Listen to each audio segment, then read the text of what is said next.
Dear friends, कैसे हैं आप सब। मुझे उम्मीद है कि आप लोग अच्छे नहीं बल्कि बहुत अच्छे होंगे। फ्रेंड्स, मैंने अपने पहले वीडियो में भी आपको एक बात बताई थी कि अगर किसी भी पूजा के किसी भी व्रत के महात्म्य को जान लें, उसकी महिमा को जान लें, उसके महत्व को जान लें, उसकी इम्पोर्टेंस को जान लें, तो उसे करने में हमारा इंटरेस्ट और भी ज़्यादा बढ़ जाता है।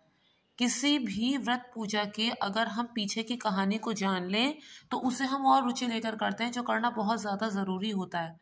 तो मैं आज आपको सुनाने जा रही हूँ तुलसी जी की कथा, जो हम में से बहुत सारे लोग जानते भी हैं। और जानते तो हम लोग सब कुछ हैं। आजकल गूगल के टाइम में, आजकल इंटरनेट के टाइम में ऐसी कौन सी चीज़ें जो हम नहीं जानते, लेकिन उसके बावजूद रामचरितमानस की एक एक लाइन घर में अवेलेबल होने के बावजूद हजारों लाखों की संख्या में लोग सत्संग में बैठते हैं, सुनते हैं, कथा सुनना चाहते हैं। क्योंकि भगवान की कथा पढ़ने सुनने में जो हमें शांति मिलती है, जो हमें अनुभूति होती है, उसकी तुलना हम किसी से नहीं कर सकते। तो आज मैं आपको सुनाने जा रही हूँ तुलसी की कथा, और मुझे उम्मीद है मेरा ये वीडियो आपको पसंद आएगा। तो मैं अपना वीडियो स्टार्ट करती हूँ। फ्रेंड्स, कहीं कहीं ऐसा भी कहा जाता है कि एक बार देवियाँ आपस में नाराज हो जाती हैं और एक दूसरे को श्राप देती हैं, और उसी श्राप के अंतर्गत लक्ष्मी जी को भी श्राप मिलता है कि वो मृत्यु लोक में जन्म लेंगी और उनका विवाह एक विष्णु विरोधी के साथ होगा। तो इस श्राप के अंतर्गत लक्ष्मी जी राक्षस कुल में पैदा होती हैं। उनका नाम वृंदा होता है और वो बचपन से ही भगवान विष्णु की अनन्य भक्त होती हैं। अब अगर हमें इस जन्म में कोई बिना किसी कारण के स्वतः ही अच्छा लगने लगे, तो इसका सिर्फ एक ही रीज़न होता है कि ज़रूर हमारा पिछले जन्म में उससे कोई ना कोई संबंध ज़रूर रहा होगा। और अगर इसके विपरीत हमें कोई बुरा लगने लगे, तो इसका मतलब ज़रूर हमारा पिछले जन्म में इससे पंगा, लड़ाई झगड़ा रहा होगा। ऐसे ही कोई किसी को अच्छा या बुरा नहीं लगता। तो जैसे कि मैंने आपको बताया कि वृंदा बचपन से ही भगवान विष्णु की अनन्य भक्त थी। उनकी सच्चे जी से पूजा किया करती थी, निष्पाप थी, अपराध रहित थी।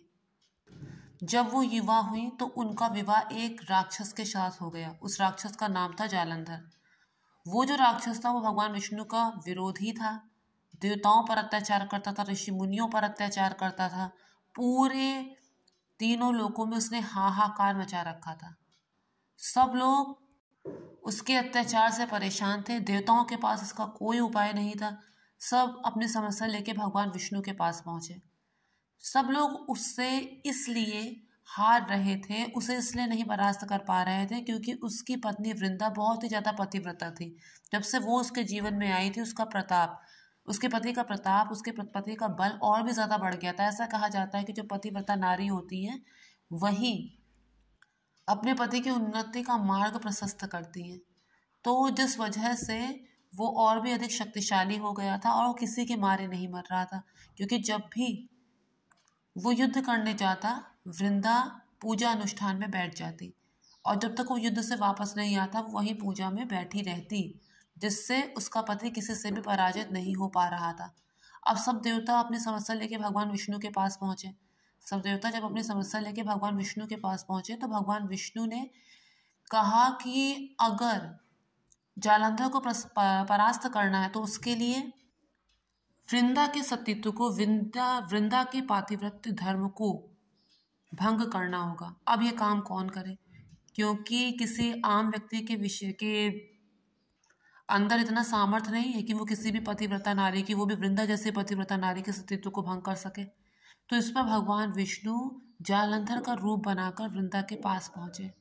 जब वो जालंधर का रूप बनाकर वृंदा के पास पहुंचे तो वृंदा उन्हें देखकर आश्वस्त हो गई कि उनका पति युद्ध से वापस लौट आया है।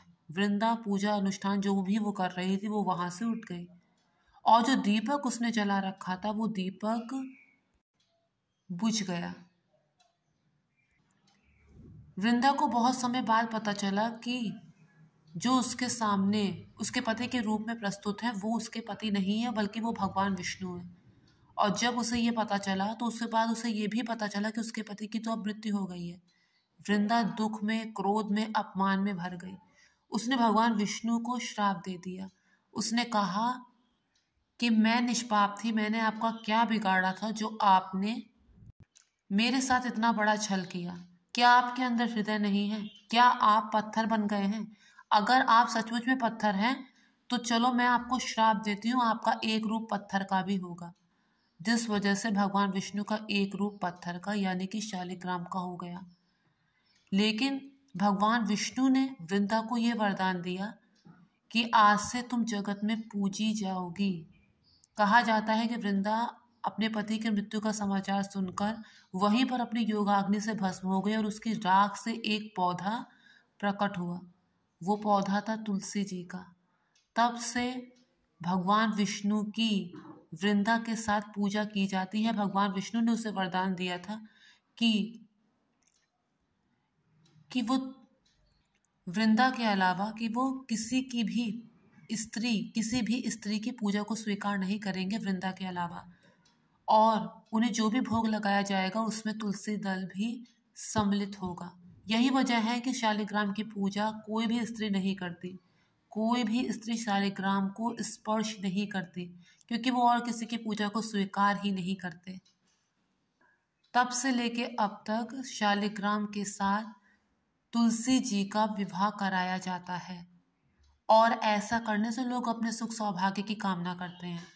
मैंने पिछले वीडियो में आपको बताया था कि कैसे उस आसान तरीके से आप घर बैठे बिना पंडित बुलाए भी तुलसी जी और शालिग्राम या फिर विष्णु भगवान के संयुक्त रूप से पूजा कर सकते हैं। अगर आपके पास समय का अभाव है, अगर आप ज़्यादा कुछ नहीं करना चाहते या फिर ज़्यादा कुछ नहीं कर पा रहे, वो मैं आपको अपने पिछले वीडियो में बता चुकी हूँ। साथ ही जैसा कि सभी आप लोग जानते हैं, जब आप पूजा पूरी कर लेंगे, जैसा कि मैंने आपको पिछले वीडियो में बताया है, उसके बाद आप तुलसी जी की आरती कर देंगे, जो आपको हर जगह अवेलेबल है। किताब में नहीं मिल रही है तो यूट्यूब में तो सब कुछ ही अवेलेबल है, गूगल में सब कुछ अवेलेबल है। विष्णु जी की आरती कर देंगे। पूजा में ज़्यादा से ज़्यादा समय लगाना ज़्यादा ज़रूरी होता है। ज़्यादा सामान की अपेक्षा अगर आप ज़्यादा समय लगाएं, चित्त एकाग्र करके पूजा करें, तो वो आपके लिए ज़्यादा फलदायी होगा। बाकी आप मेरे पिछले वीडियो में जाकर चेक कर सकते हैं। उम्मीद करती हूँ आपको मेरा वीडियो पसंद आया होगा। अगर पसंद आया तो मेक श्योर चैनल को सब्सक्राइब, वीडियो को लाइक और शेयर ज़रूर कीजिएगा friends. Thank you so much.